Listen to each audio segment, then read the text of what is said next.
السلام علیکم ګرانو دوستانو. پر کورنی اختلافاتو غلبه کولو اقتصادي چل. موږ باید دا ومنو چې اقتصادي موضوعات یا اقتصادي مسایل هم د دې سبب کیږي چې زموږ په کورنۍ کې اختلافات رامنځته راځو زده کوو چې کوم مسایل دي او څنګه کولی سو د داسې ځانونه وساتو. وایي ډېر روابط د اقتصادي مشکلاتو له وجې وي.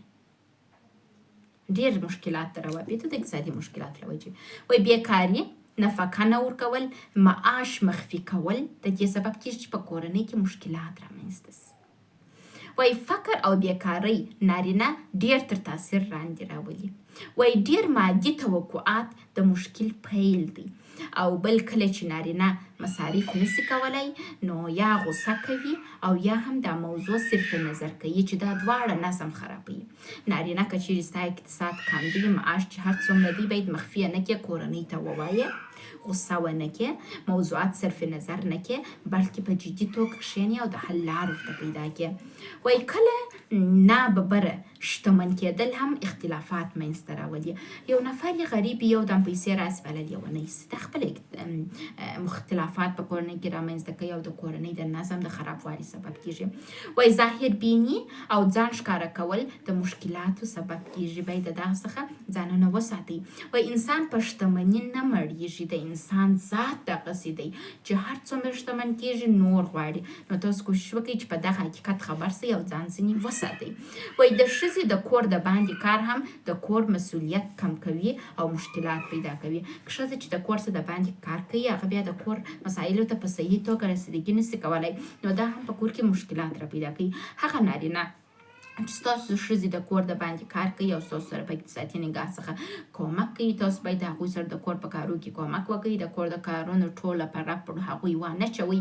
د باندې او د کور په کارو کې مساوات وکړئ تر څو ستاسو مشکلات حل واوسیږي. وایي مجرد میندې هم د نورو د روابطو د ګډوډۍ سبب کیږي. مثلا دا رقم میندې لکه زه، موږ خپله د دې سبب کیږو چې نور خلکو ته مشکلات جوړ کړو. ګوره زه چې یم کار کوم، خپل عاید لرم، خپل اولادونه ساتم، نسبت واده سوي ښځې ته زما ازادي ډېره ده. مثلا د چا څخه اجازه نه اخلم څوک نارینه را باندې ووایي یا څوک ماته اصول نه ټاکي. دغه مجرده میندې هم بعض وخت د نورو خلکو پر مشکلات په ژوند کې جوړوي. تاسو هغه انسانان چې میړه لري، هغه انسانان چې میړه لري، هغه انسانان چې میرمن لري، تاسو کوشش وکړئ چې پر خپل حالت باندې شکر وکړئ. یا د اقل یو څوک لري چې مینه درکړي. دغه مجرد میندې چې تاسو مثلا هغوی قهرمانان په سترګو ورته ګورئ، د خورا ښه درته ایسي، د هغوی ژوند دننه ډېر بدرنګه دی، هغوی دننه ډېر بدخونده ژوند لري. هغه هم د اولاد مینه و پلار ته ورکوي، اولادو ته د پلار مینه هم ورکوي، د مور مینه هم ورکوي او ټوله کور مسؤلیت باندې ډېر یو سخت کار دی. تاسو کوشش مه کوئ د مجردو میندو سره ځانونه یو ځای کړئ او د مړو څخه طلاق واخلئ. وایي تاسو د دغه ټولو مشکلاتو حل آګاهي ده. تاسو باید آګاه واوسیږئ، باخبره واوسیږئ چې په ژوند کې دغه مسایل کیدای سي ستاسو ژوند تر ګټ وټ کړي.